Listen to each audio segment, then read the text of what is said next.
сәлем достар, қалдарыңыз қалай? Бүгін біз сіздермен бөдене жұмыртқасының емдік қасиеттері мен оның зиянды жақтарын айтатын боламыз. Ең әуелі бастамас бұрын каналыма тіркеліп, лайк басып, қоңырауша белгісін басуды ұмытпаңыздар.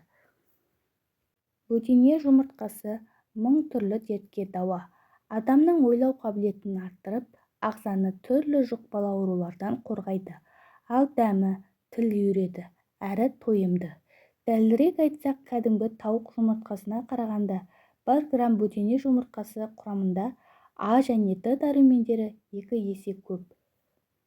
В тобындағы дәрумендер де анағұрлым, яғни 6 есе, фосфор, калий және темір 4-5 есе жоғары. Бұл диеталық өнімді мыс, кобальт, никотин қышқылы немесе амин қышқылы да мол. Тағы бір дәлелденген бөдене жұмыртқасының тауықтікіне қарағанда микробтардан таза келеді. Бұл ғалымдардың әлі күнге дейін қайран қалдыруда. Өнімнің ең басты ерекшелігі өз қасиетін жоймай ұзақ сақталуы.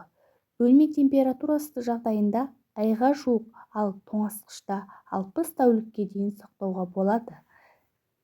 Бөдене жұмыртқасының емдік қасиеттерін айтатын болсақ, қарттарға, балаларға, аяғы ауыр және емізулі баласы бар әйелдерге, сырқат және әлсіз жандарға жиі тұтынған жөн. Себебі бұл өнімнің адамның иммунитетін көтеріп, сергітетін, қуатын арттыратын қасиеті бар. Нақтылап айтатын болсақ, бөдене жұмыртқасы мынандай ауруларға ем. Бас ауруына, демікпе мен туберкулезге, қан қысымын көтеріліп және түсіп кетуін реттейді. Бүйрек, өкпе, асқазан ішек аурулары, асқазан жарасын жазады. Фосфор, калий, темірдің әсерінен есте сақтау қабілетін жақсартады. Анемияға, сәуле ауруларына, бөртпе мен диатезден құтқарады. Салқын тию мен тұмауға, бұлшық ет пен сүйектерді қатайтады. Баланың есте сақтау қабілетін арттырады. Диета кезінде арықтауға, ағзаның қалыпты жұмыс істеуіне көмектеседі. Радионуклеидті тұздар мен ауыр металдарды ағзадан тазартады. Адамда жасартатын қасиетке де ие. Сонымен қатар жұмыртқаның ашылған қабыршағын тастамай жуып, газ немесе әсет пешкінің үстіне кептіріп, кофе ұнтақтаушыдан өткізуге болатындығын қолданғандар айтуда. Олар дайындалған ұнтақты ірімшік, айран немесе тамаққа, болмаса суға бір шай қасықтан қосып ішуге кеңес береді. Өйткені оның құрамында 90% кальций мен 27 микроэлементтер бар. Жапондықтар бөдене жұмыртқасын тұрақты тұтынған науқастардың қатерлі ісіктен өзінен тәуір болатынын дәлелдеген. Қазіргі уақытта Жапония бөдене шаруашылығымен жақсы дамыған. Бұл елде жылына 19 миллиардқа жуық бөдене жұмыртқасын өндіреді.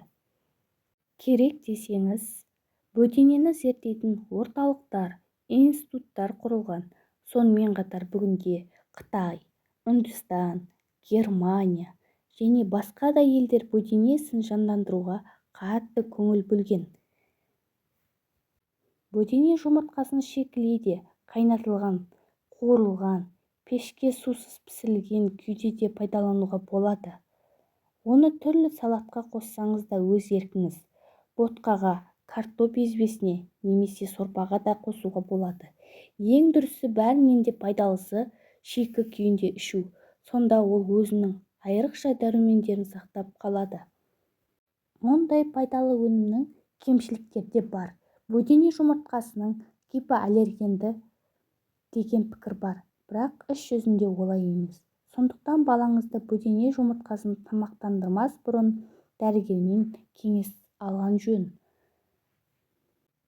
Сонымен қатар холестеринді жоғары және жүрек қан тамырлары аурулары бар адамдарға бөдене жұмыртқасын тұтынуға абай болу керек. Бөдене жұмыртқасын шамадан тыс қолдану бүйрекке әсер етуі мүмкін, және бұл өнімнің калориясы да айтарлықтай жоғары.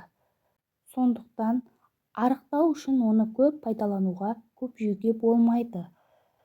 Достар, біздің каналымыз ұнаса, каналымызға тіркеліп, ой-пікірлеріңізді жазып кетіңіздер. Лайк басып, қоңырауша белгісін басуды да ұмытпаңыздар. Алдағы уақытта біз сіздермен қызықты әрі пайдалы ақпараттармен бөлісетін боламыз.